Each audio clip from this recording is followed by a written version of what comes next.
Um, Hello. I just had a couple interesting ideas to kind of bounce around. And it's about, I feel like I've been just talking about media I've been watching, which is, honestly fine with me, because that's, a lot of what I think about at this point right now. But basically, I've been thinking about these two pieces of media now in this particular frame of time, because I just recently saw Wicked in theaters, and completely separately, with no connection at all, I kind of remembered and started rewatching this show called Merlin. It's from 2008. There's one from 1990 something. That one looks really cool too, but I'm talking about the 2008 one that's a little more goofy in the mood of it, and has a little bit more of a youthful Merlin, to put it that way. From what I've kind of seen about the other one, he's buff and stuff and old. Maybe I'm wrong, but basically, what's interesting is when I saw and this is something that obviously people are holding space for or whatever in a lot of ways, but okay, what am I be serious. But what was interesting for me that I'm thinking about now when I think about those two, because obviously the obvious connection is magic, witchcraft, and kind of fantastical realms. One of them is Camelot, which is completely that's fairy tale. That's fairy tale. I don't know. I feel so many of the really mystical, dreamy kind of fantastical stories come from, at least in the English kind of in English literature, at least I feel those come from kind of the way things were explored during the kind of myths of the Knights of Arthur and Camelot and all these stuff. I feel there was a lot of expansion into the fantastical, probably from whatever they were doing before. And then in a more modern expansion into the fantastical, I would say also, we have Wicked, from The Wizard of Oz. And I mean, that one, I don't know when that really comes from, but that's kind of this, it has a similar kind of energy, I feel the Land, in terms of maybe when it would be set time period wise and all this stuff. It's the same, it feels the same kind of setting, environment. There's a similar set of rules, and I'll kind of get into that, I think, soon. These are all off the dome. I don't script these things, so I hope these are coherent, these rambles, But anyways, so what's first really interesting to me when I was watching Wicked is just to think about this idea, because I actually I'm not attached a lot to the whole Wizard of Oz stuff. I'm not one of those people. I have a lot of found it really interesting that they popped out, when this came out, and I didn't know that was a community out there that was but I'm glad for them, but that's not me, but I'm I what did mark me, I think, when I look back, is the freaky stuff, literally the Wicked Witch. She was so wicked looking, literally. And she had such a especially, honestly, I hate to say it, it's literally the way they made her green, and with the clothes she had move around in the wind that, it was very eerie, and I feel especially because I saw it as a kid, I really got that vibe that it was freakish, and this is a wicked witch, I think that's also, I was talking about this kind of in the last one about Nosferatu, but for the original Wizard of Oz, that's kind of impressive, for kind of minimal, it's really just the clothing and the fact that she's like that shade of green, but those things like combined in like the like what is it, like Technicolor or whatever, it looks so strange and off-putting, and it's like honestly really well played out to me. But what's really cool also about kind of like, so because I feel like I'm going all over the place actually. So when I'm watching Wicked, I was like, okay, this is really interesting how we have this character that is so iconically like attached to the like somber evil perception of witches. Like to me, that's like the witch, like the freakish witch is the Wicked Witch of the West, you know? She really like what's the word? Cemented that icon, I guess. I feel like in people's heads, to be honest. And then when I look at, like, honestly, were witches green even? I don't know. I don't know what the context of that is. That's a really interesting, maybe, loophole to go into, too. But I liked how this new movie, almost in a kind of, like,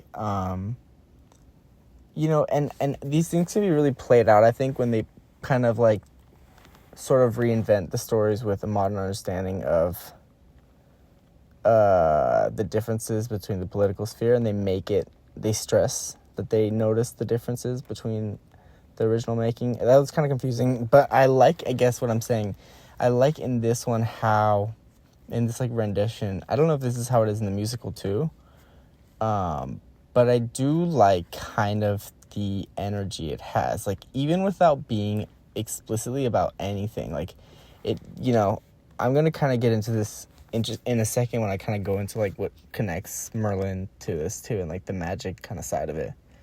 But there's like an energy when you're watching this new Wicked movie and you're kind of like really pushed to understand like the experience of being in a system like that, and knowing you have way more power than you're allowed to feel like you have, and like just like what, for whatever reasons, like, and just it's really interesting to me how they also like they add so much complexity to kind of like how everybody is affected on different like kind of like areas of society when there's kind of like something ostracized or really like stigmatized associated with a group of people, and like how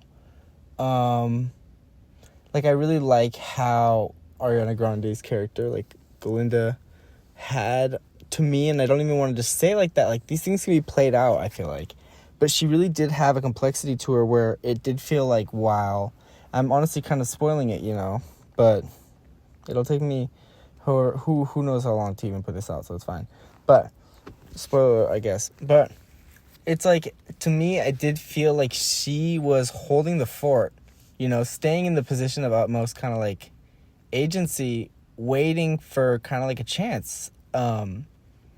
Like Galinda, at least at the end, you know, I didn't feel like she actually resented in any way Elphaba, like the Wicked Witch of the West. Like, I didn't feel like there was any sort of animosity. It felt like they understood that they had to do different things right now. And, you know, there's so many ways you can interpret that. And I think it feels really interesting to have this perception of the person who is villainized and who's feared and who's, you know, and especially to make it be tied to a specific physical trait. Like, it's so interesting how, you know, this can so obviously explicitly applied to like race, but then it's also like it's sort of just like, to me, because it's kind of there's this ambiguity about it. Like, it's not something that is like, it's not, there's no ethnic group that's green for real. Like, it's just kind of like this anomaly in her, and it almost just kind of feels more like that makes it and this is not to undermine at all, because this is so obviously, like, especially having the lead be like a black woman, you can't like not, you know, take in that this like obviously clearly relates to like how, like, this movie is about race in a lot of ways. if you like really like if you look at it. But like what I'm saying is it's also specifically when I look at Alphaba, it's kind of these intersections, I feel like, and it's this uniquity, and not something that's actually like, it's kind of this, I think what's unique about this story and makes it not kind of played out politically is they don't actually align Alphaba to any sort of like political idea that's been re-understood explicitly. It's more just so abstractly to this essence of being like ostracized that there's this like empathy, and that we have now this new approach to understanding how people get to a point where they don't want to be seen as sort of agreeable, like fun to be around, not wicked, like how do people get to be that way when you know that person in their past has meant so much to people, has been such a good person. Like, this is such a complex, I feel like it's really interesting to see that, like, just like that idea that like in a way that isn't that doesn't feel like forced or co-opted in any way, there's this new sort of like thought mechanism of kind of being like, okay, well, you specifically are like, it's just kind of like looking at like, I don't know, this deconstruction of why is something really feared, put aside, or demonized in any way. It's just kind of like what you really kind of, I think it's interesting to have a movie put that mechanism in any way in your head of like this character that may or may not, like when you watch the original Wizard of Oz, be like really freaky to you as a child. The same child would now watch this movie, maybe not make the connection it's the same person, maybe they would, and feel like, oh, like, no, like, I don't know, I just think it's really interesting. I think it contextualizes sort of expressions of trauma and abandonment, ostracization. It has a really in-depth characterization of someone who goes through these things because of something that's completely out of their control, and has also a really unique position because they are, regardless of, I think this is what's kind of nice, and it doesn't feel, it's kind of really effortless. It's kind of what's beautiful about the plot itself. Because of the fact that the nature of her being a witch, there is implicitly almost like a balancing of the fact that there's so much disdain and like lack of sort of space, literally, given to this character. It kind of feels like there's this reclamation spiritually in this way of like things that are being taken from someone actively when they're not like respected in a standard sort of respectable kind of like to be expected way from anybody. I think it's kind of like this idea of like, I think of a lot kind of like, I like when we see depictions of magic in books or movies as this thing that comes out of kind of like this complete, like, even you can look at Jesus like this, like out of a complete like injustice, or like something that is like a violation, even like, okay, this is complicated, but like a kind of like a violation of innocence, like something that was completely not I don't know, that's like kind of complicated, but I think it's interesting when it's this this response to a trauma almost, and kind of like not to like, and it doesn't make it feel like, oh, this like PTSD itself is a superpower, but one of the many like changes to the mind and the body that came with the trauma will be this like new ability, and that's kind of like really interesting to look at. That kind of like, what's the word,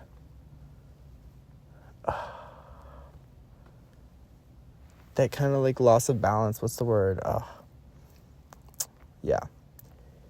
Just like losing your balance kind of in that way of like having this new thing, that's kind of like hard to understand, cope, and have the world accept, that is a part of you, and have that, be inexorably, I don't think that's how you say that word, tied to your actual life. And I think that's really interesting. And even when it's kind of like something that's kind of like generational or like passed down, or even like kind of like a genetic kind of like mutation or something, which is another interesting connection between Merlin and Wicked that we'll get into. I think it's interesting that it's like this, it'll be still, even though it's like, even if it's completely unique to the person, it is ingrained in them that like latently they'll have these capacities that'll come out when the time arises, and when the resources are available. And that's kind of like the spiritual part of it, is that like things kind of just come to these people's way, or they're able to draw them or seek them out, that allow them, like when you look at Alphaba, to gain a new level, like to fly, literally. And that's kind of the spiritual part of it. Everything else is sort of kind of like the matrix that allows for that movement towards evolution, and all that pain and stuff is honestly, it slows down, but it's like in there that can be found, I feel like, that clarity that leads to that decision to do something, for something that you believe in and that you really want for yourself and for your world. Like, I think it's interesting. It feels like a revolutionary kind of act to go into the cloud. Like, it reminds me of people who dedicate their life to activism and who kind of will always kind of be literally ostracized in that way, no matter what kind of activism it is, usually. And I just think it's like really interesting to think of that decision to isolate herself as like kind of this this thing that reflects badly on the people, because it never involves like this like, it's kind of like Alphaba has ideals that she's never violated to herself, and it's kind of like she will not literally she will not go back on Earth for these people for anything, and it's kind of this idea that that like with magic there's this agency that is deserved, that's like a right, and in a fantastical world it's like weird for it not to be granted, maybe, I don't know,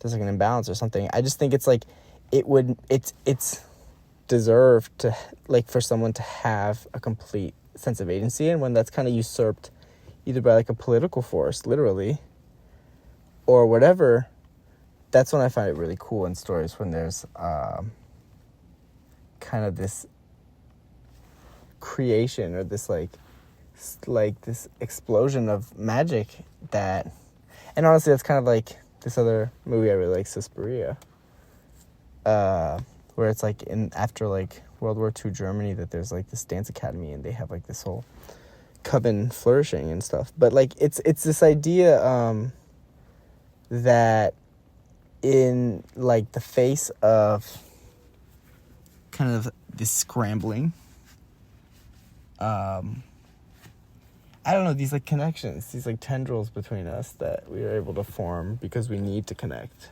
one way or another. I feel like that's a lot of what's explored. And like, I think of a tendril kind of literally mutating out of like an organism out of nowhere as kind of like this like spiritual allegory for what like this new power being created is, because it's kind of like once that limb is there, it's always going to be there, but it just needs to have that that development. But it's really, I don't know, it's really interesting to think of it as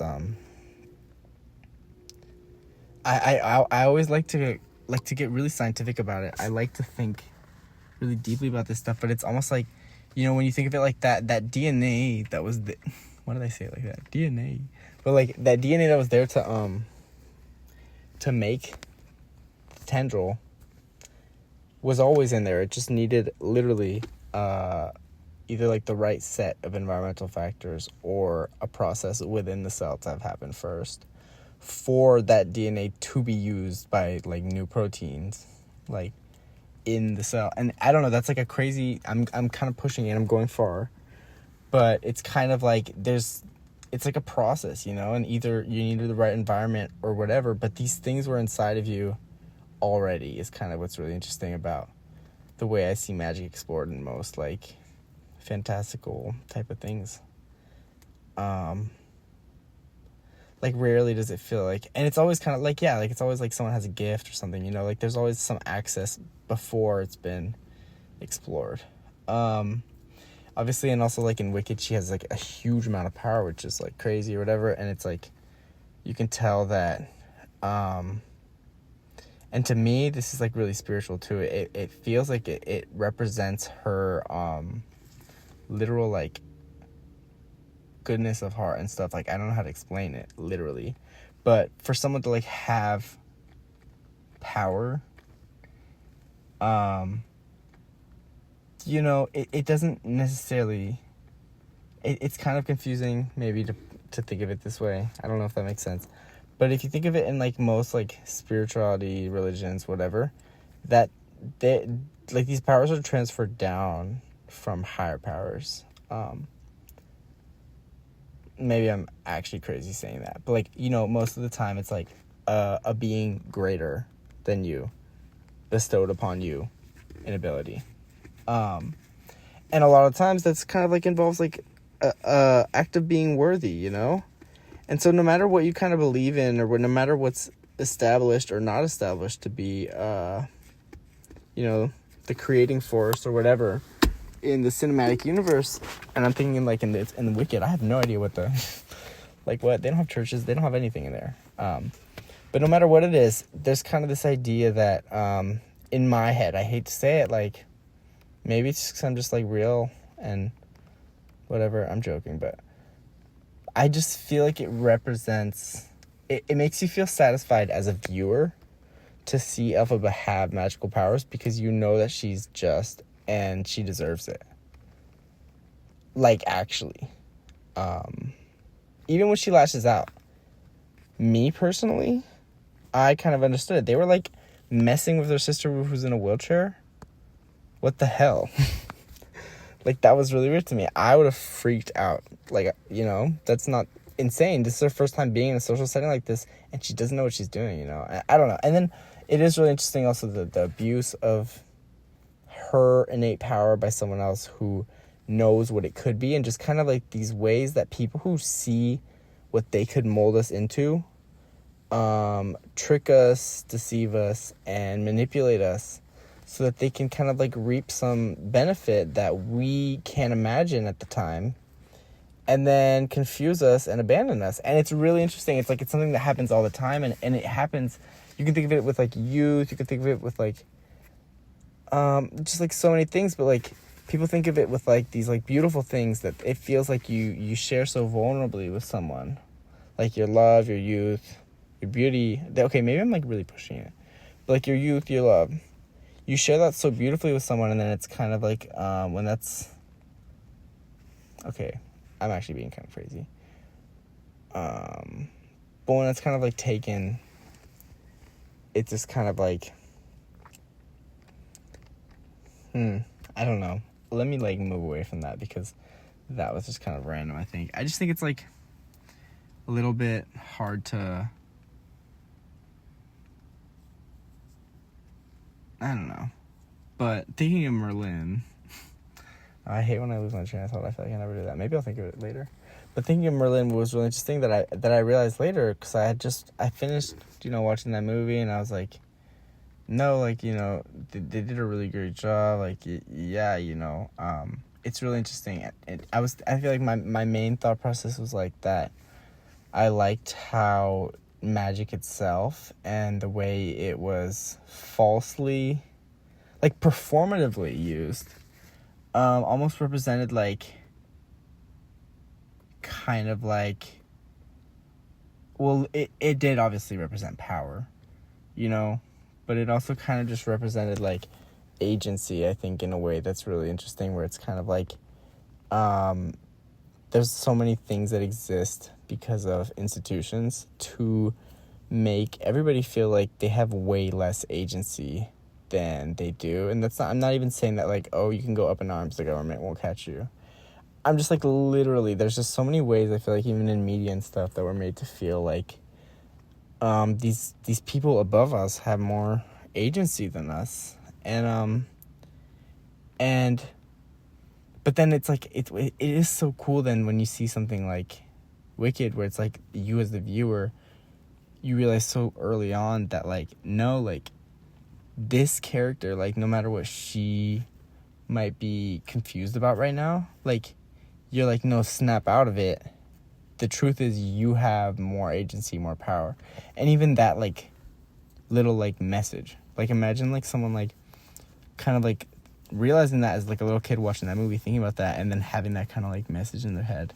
It is good. Like, I like that that's kind of something that's promoted in this movie, and just kind of, honestly, a lot of these things are really subtle and not in your face, played out.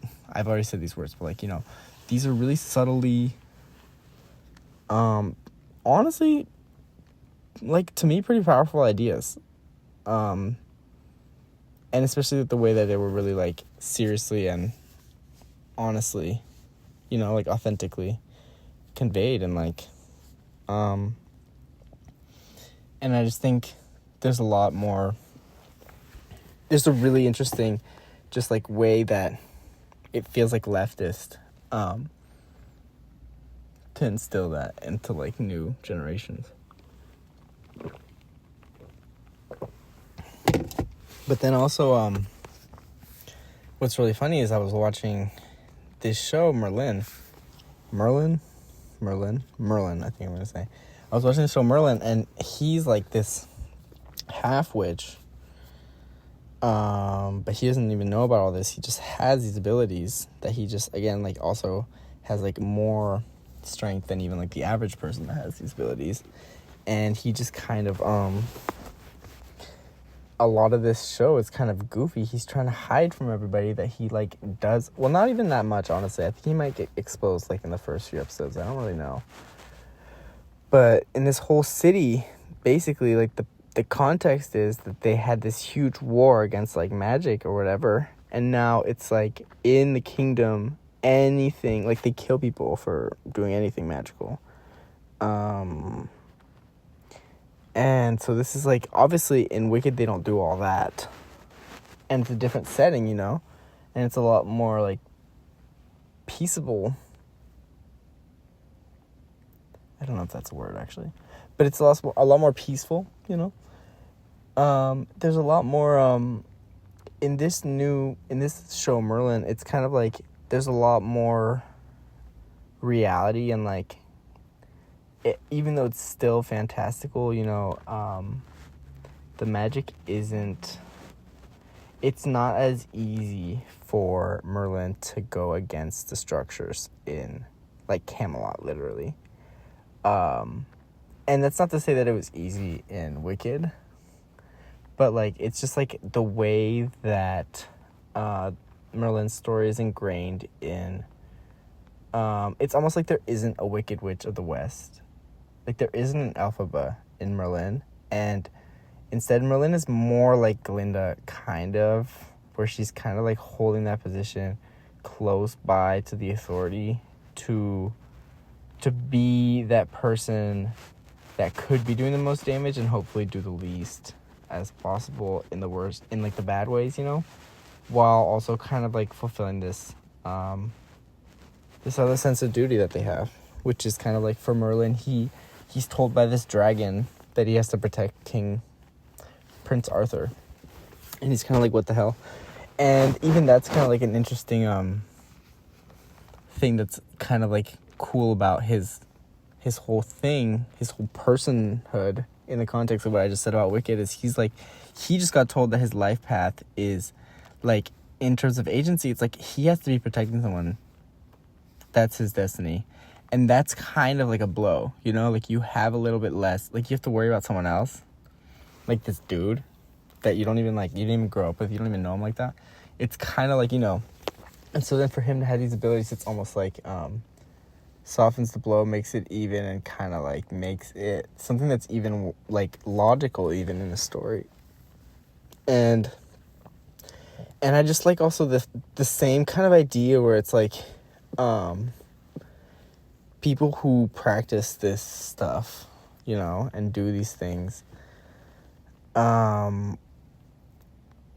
like the witchcraft or whatever. In this case, there's not like a fake position of authority that holds, quote unquote, like the authority on witchcraft. It's just more that witchcraft itself is like literally like stuck under the foot of like this like angel Michael figure. Okay, I'm actually pushing it, but it's like they've completely crushed the institution of magic in a way that honestly is kind of like in the beginning steps in Wicked. Maybe you could look at, because like if you look at the wizard and his like acolytes as people who maybe secretly have a lot of disdain for magic itself, especially when you look at how they exploit it and stuff, like the wizard and the witches. It's kind of interesting that that there's like they don't actually have access in any way to the magic, so it would make sense for them to have an agenda against its existence, because that goes against them having like power in the way they want to. But in Merlin, it's more that there's already been this war, like a really direct, it's kind of like slow creeping in Wicked. It's like a Cold War. That's not maybe the word, but it's like a really, like psyop driven, insidious effort that's happening, which is like really sinister, and goes really unperceived to the general population. It's a really amazing, I think, concept to illustrate in that movie. Like, I honestly liked it a lot. But then in Merlin, it's more like there's already been this clash that couldn't coexist between these two forces that I guess were close in strength.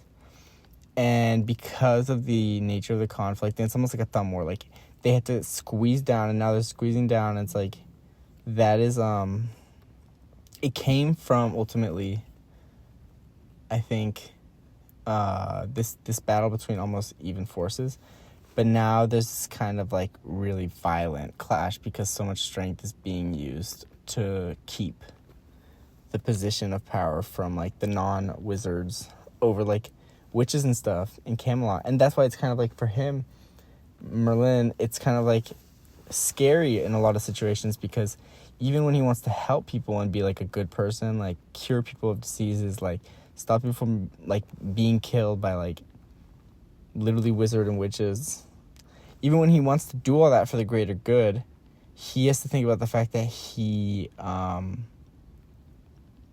can't, because he would be, you know, literally killed. Even if it was like good intentioned, everybody knew that, everybody knows him, everything, like he does like benefits like people. It's just like there's nothing that would make this action redeemable. And I think that's also just really cool in the lens of kind of like something that would ostracize anybody, you know, whether it's like actually, well, I think of maybe like even like identity driven things where it's like, for example, like trans people, and like how it's like no matter what, it's not as much a shame, it's more of this, or at least, you know, I think maybe like obviously there's huge amounts of shame in these communities, but I think even outside of the shame, there's kind of this this existing kind of worry about the way that that their existence itself is seen as insidiously and like destabilizingly menacing to society at large. And the more the visibility that they have, being like magically themselves, you know, this applies to, like, honestly, it feels like it's like the LGBT, like, kind of in general, and like expressions of love that are kind of like forbidden and things like this that are like, you know, love is like magic, and it's kind of like for that to be pushed down. It's really, I feel like it makes the entire like institution of magic in literature maybe like put into question as an allegory for these like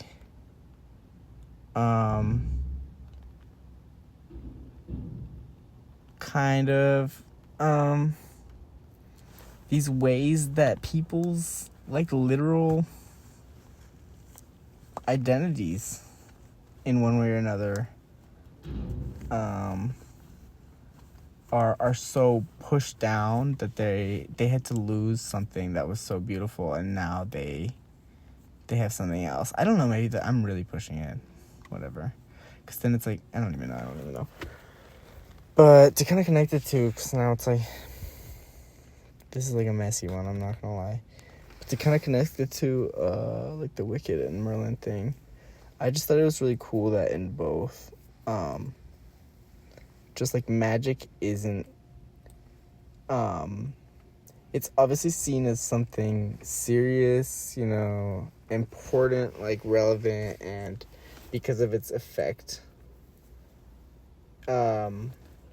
not to be like played with, you know, and not, and it's like really significant that these things often like fall into one person's hands and how they deal with it. But I think it's also just really cool to see this represent kind of like someone's connection to literal like God. Like, I'm not gonna lie, because these people who have access to magic in all these things want her, I'm like in all these things in Wicked and Merlin, okay, want to make, they like want better for the world. They want the world to be a better place that's like a part of their identity, and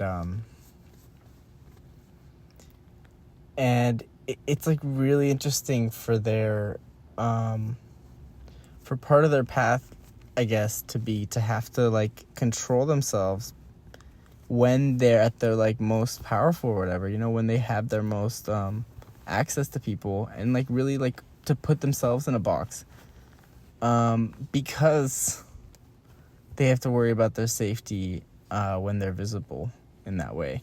And it's really interesting in Merlin, he's always complaining to his like the person like he lives with. He's like always who knows he does like magic or whatever, even though nobody does, like except for like him and his mom or something, I don't even know.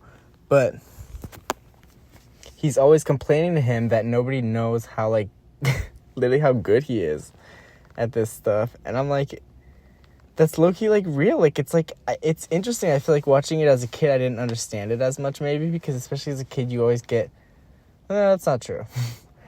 But like you I don't know, but I just think it's interesting to think about this idea that when something is a really big part of your identity, and you know it can do so much good and it can mean so much and be something that you really want to think about, put so much time into and all that, and you have to, no matter what that is, you know, if it's something that's like a career path that's like not allowed for you because of your family or whatever, if it's like part of your identity that you have to put away, if it's part of your culture that you don't have access to, like no matter what it is that's being cut off from you by an external force in this unfair way, it's kind of like really interesting to me to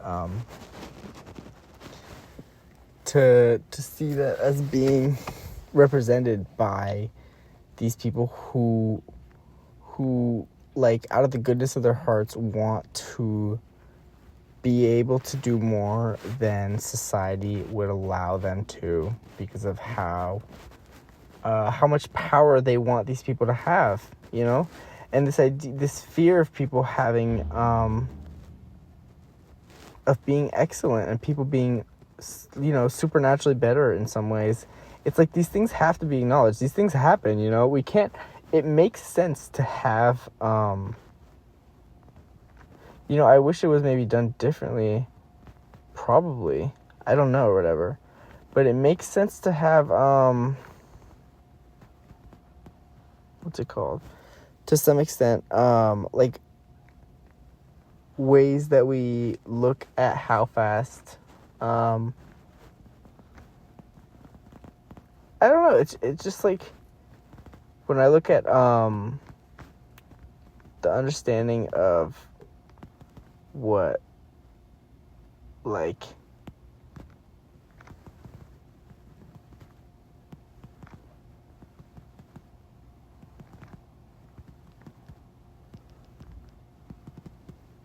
magic means to Merlin in this show, and then I look at what it feels like is so usurped from Alphaba when they take advantage of it. It feels so much so evocative of just in general this nugget of power that we all have spiritually, that anybody who's able to see and doesn't want good for us is going to want to bask in and like take advantage of and kind of exploit in some way or another, like whether it's literally just basking in it and just taking that heat, taking that light from it, or literally trying to like chip away at you, like, you know.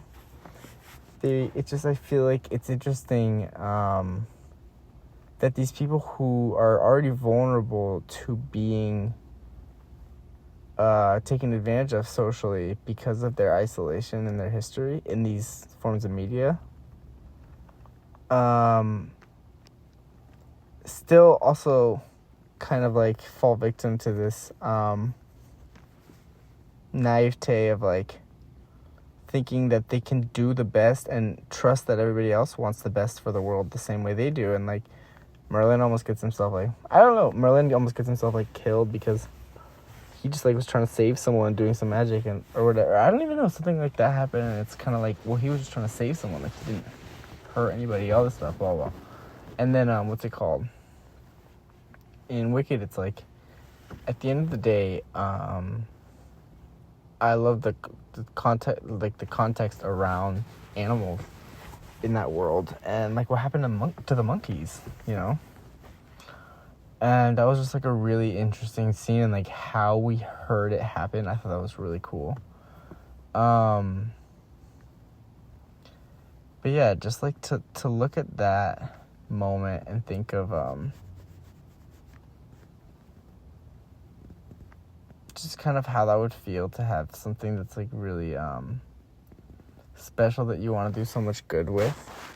And I think it's part of like what's really disillusioning of living in like a capitalist society too, to be honest. Is like no matter what you do, you want to be able to do so much good with it. I'm like talking from wanting to be a doctor, honestly. I'm like really biased. But I want to be, you know, saving people, I want to be doing good, but at the end of the day, it's like in the institution that exists around that, it's like it's hard to feel that way, I feel like, for a lot of people. And even though, you know, you just have to like do in your way what you can to the best, you know, that the world can receive, it's just like it's hard to feel like these things are going the way they should, and that yeah, I don't know, just that there's not more that could be changed. And just, I don't know, that's kind of I think I'm gonna just kind of be done because I'm just like going on and on. But like I just really like just the critical lens around like a relationship to authority, in the influence of having this like supernatural power that has to be kept unknown. It's honestly kind of like Bones and all, where that like, you know, that feels like the holder knows is a threat to everybody else more than they do. Just like the way that still makes this person who's then so isolated because of the ostracization, vulnerable to being exploited and taken advantage of, I think is so amazing to explore and like give validity to. And then to also even give validity to the kind of like reaction afterwards in the case of Alphaba, where there has to be this break for that person to have, once again, an identity, because it's so hard after a while, I feel like, to know what it is you're missing about yourself and what you've just kind of like adopted and needed to be socializable. And yeah, that's my thoughts. Thank you, everybody. Love you.